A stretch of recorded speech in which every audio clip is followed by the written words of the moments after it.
নমস্কাৰ ৰাহেবৰী মাৰেকোনেৰ এই ষ্টুডিঅ'ৰ মজিয়ালৈ মই আপোনালোকৰ জোৱাই চেনেলৰ স্বৰ খুৱাই আপোনালোকক স্বাগতম জনাইছোঁ। বোলো কালৰো কাল বিপৰীত কাল, মানুহে মানুহৰ বৰ্তমান হৈ পৰিছে জমকাল।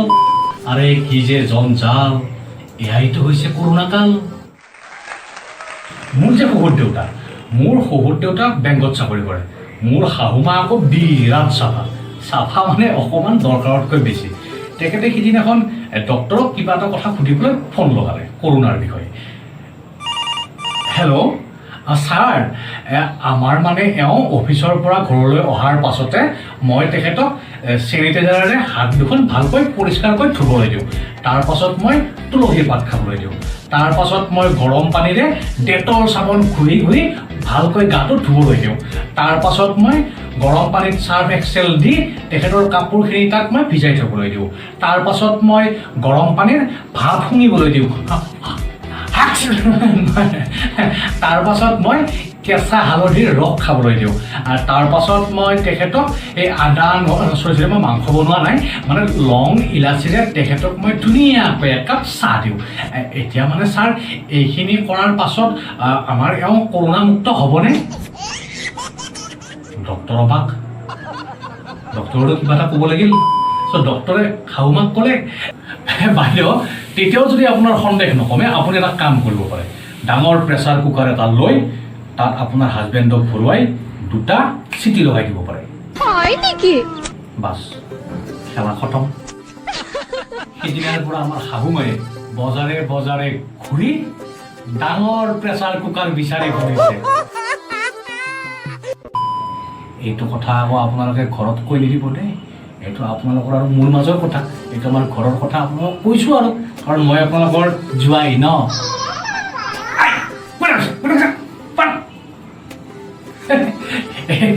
এইবাৰ আহিছোঁ আমাৰ ৰাইজৰ মাজলৈ। আপোনালোকে ভেকচিন ল'লেনে? ভেকচিন লৈ আপোনালোকৰ কেনেকুৱা লাগিছে? কিছুমানৰ হাত বিষাইছে, কিছুমানৰ অকণমান জ্বৰ উঠিছে, আৰু কিছুমানৰ গাত আকৌ আপোনাৰ এই চামুচ, হেতা, চচপেন, বাল্টি, ঘটি, লতা এইবিলাক লাগি ধৰিছে। কিছুমানৰ আকৌ আৰে কি হৈছে, একোৱেই হোৱা নাই, ষ্টিল বডি। আমাৰ অসমততো আপোনাৰ জানুৱাৰী, ফেব্ৰুৱাৰী, মাৰ্চ, এপ্ৰিলৰ প্ৰথম ভাগ মানলৈকে কৰোণা নাছিলে। ক'ত কৰোণা? কেৱল কৰোণা। এইটো আকৌ মই কোৱা কথা নহয়, আমাৰ ৰজা মহাৰজাসকলে কোৱা কথা। তাৰ পাছত যেই আমাৰ প্ৰাণৰ প্ৰাণ বাপুতি সাহোন ৰঙালীত বিহুতি আহিল, এইবাৰ কিন্তু বৰদৈ চিৰা আহিল কৰোণা ভাইৰাছ। লগত আহিল ভেকচিন। নিৰ্দিষ্ট দিনৰ ব্যৱধানত ল'ব পাৰিব প্ৰত্যেকজন ব্যক্তিয়ে 2 পালিকৈ ভেকচিন। এতিয়া কথাটো হ'ল, মাৰ্চ এপ্ৰিলৰ ভিতৰত যিসকলে ভেকচিন লৈছিল তেওঁলোকৰ প্ৰথম পালি ভেকচিনৰ পৰা দ্বিতীয় পালি ভেকচিনৰ মাজৰ ব্যৱধান আছিল 24 দিন। যিসকলে আকৌ মে' মাহত ভেকচিন ল'লে তেওঁলোকৰ ব্যৱধান হৈ গ'ল আপোনাৰ 45 দিন। যিসকলে আকৌ জুন মাহত ভেকচিন ল'লে তেওঁলোকৰ আকৌ ব্যৱধান হ'ল 90ৰ পৰা 120 দিন। যিসকলে আকৌ জুলাই মাহত ভেকচিন ল'ব তেওঁলোকৰ হয়তো ব্যৱধান হ'ব, বা তেওঁলোকে হয়তো এটা ল'লেই হ'ব। যিসকলে আকৌ আগষ্ট মাহত ভেকচিন ল'বলৈ যাব তেওঁলোকৰ হয়তো পৰিয়ালৰ এজনে ল'লেই হ'ব। যিসকলে আকৌ ছেপ্টেম্বৰ মাহত ভেকচিন ল'ব তেওঁলোকৰ হয়তো চুবুৰীটোৰ মাজৰ এজনে ল'লেই হ'ব। আৰু ডিচেম্বৰ মাহলৈকে যিসকলে ভেকচিন নোলোৱাকৈ থাকিব তেওঁলোকক হয়তো আমাৰ এই ৰজা মহাৰজাসকলে ক'ব, আৰে আপুনি এতিয়াও ভেকচিন নোলোৱাকৈ বাচি আছে, আপুনি ভেকচিন নল'লেই হ'ব। যি কি নহওক, বহুত ঘাট প্ৰতিঘাতৰ মাজত, বহুত সংগ্ৰামৰ মাজত বহুতে ভেকচিন ল'লে আৰু বহুতে ভেকচিন হয়তো ল'ব। এতিয়া এই ভেকচিন লোৱা আৰু ভেকচিন নোলোৱাসকলৰ মাজত এওঁলোক ব্যক্তিসকলক বিভিন্ন কেটেগৰীত বিভিন্ন ভাগত ভগোৱা হৈছে। যেনেকৈ গৰ্বিত মানুহ, যাৰ 2টা ভেকচিনেই কমপ্লিট হৈ গৈছে, তেওঁ গড়ে ঘূৰি আছে, আৰে 2টাই লৈছোঁ মই। চিন্তিত মানুহ, এটা লৈছে আৰু এটা বাকী আছে, কেতিয়াবা পায় নে নাপায়েই। অসহায় মানুহ, যোনে ভেকচিন ক'ত ল'ব লাগে, কেনেকৈ ল'ব লাগে এতিয়ালৈকে ভালকৈ বুজিয়েই পোৱা নাই। স্তম্ভিত মানুহ, 2টাকৈ ভেকচিন লোৱাৰ পাছতো কৰোণা হৈছে।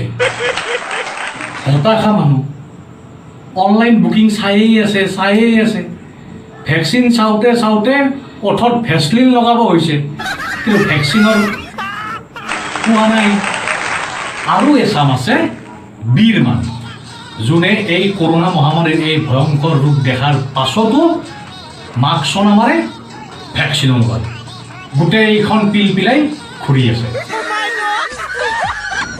যেনেকৈ নাথাকে কিয় সুখত থাকক শান্তিৰে যাওক চৰকাৰে দিয়া নিৰ্দেশনাসমূহ মানি ভেকচিন গ্ৰহণ কৰক কাৰণ এতিয়া যথেষ্ট পৰিমাণৰ ভেকচিন আহি আছে আৰু আপোনালোকে গ্ৰহণ কৰিব পাৰে বিভিন্ন মাধ্যম অনলাইন যোগে আপোনালোকে বুকিং কৰিব পাৰে মুঠতে আপোনালোকে সামাজিক ব্যৱধানতা মানি চাফ চিকুণকৈ থাকি নিজৰ লগতে সমাজখনক সুৰক্ষিত কৰি ৰাখক আৰু এটা কথা কৈ যাওঁ আপোনালোকে যদি এনেকৈ বেছিদিন মাস্কখন মাৰি থাকে নহয় আপোনালোকৰ এই নাকটো এটা গোপনীয় অংগ হৈ পৰিব লাইক কমেণ্ট শ্বেয়াৰ কৰিবলৈ নাপাহৰিব